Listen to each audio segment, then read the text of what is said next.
ఒకప్పుడు జపాన్ లో యుద్ధం జరుగుతున్నప్పుడు ఒక చిన్న పిల్లోడు తన తమ్ముడి శవాన్ని వీపు వెనకాల కట్టుకొని తీసుకెళ్తుంటే ఒక సోల్జర్ ఆ పిల్లోడిని చూసి, ఎందుకు ఈ బరువు అనవసరంగా మోస్తున్నావు, దించేయి, బరువు తగ్గుతుంది, నడవడం ఈజీ అవుతుంది అన్నాడు. ఇది విన్న ఆ పిల్లోడు ఎంత బ్యూటిఫుల్ గా ఆన్సర్ ఇచ్చాడంటే, సార్ ఇది బరువు కాదు, నా బాధ్యత, నా తమ్ముడు వీడు అన్నాడు.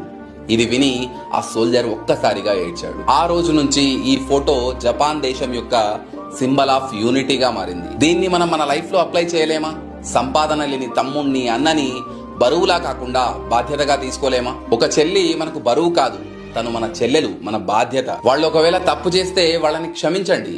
వాళ్ళు వీక్ గా ఉంటే వాళ్ళకి అండగా నిలబడండి. ఎందుకంటే వాళ్ళు మనవాళ్ళు, మన రక్తం పంచుకొని పుట్టిన వాళ్ళు, మనతో చివరి వరకు ఉండేవాళ్ళు. వాళ్ళు బరువు కాదు, మన బాధ్యత. రక్తం పంచుకొని ఒకటే ఇంటిలో జన్మను ఎత్తి కూడా పెరిగిన అన్నదమ్ములైన అక్క చెల్లెళ్ళైన వేడుక ఏదైనా జరిగితే తప్ప కలుసుకోవడం జరగదాయే. మనసారా మాట్లాడుకోరాయే.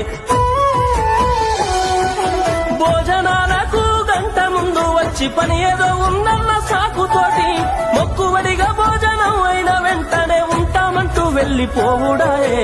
కనతల్లిదండ్రులను పలకరించే తీరిక లేని సంపాదనాయే. కనతల్లిదండ్రులను పలకరించే తీరిక లేని సంపాదనాయే. ఆనాటి ప్రేమలు ఏమాయరో, బంధాలు బంధుత్వమెటువాయరా. డబ్బు బంధాలే మిగిలేనురో, మనుషులే దూరమయ్యేనురా.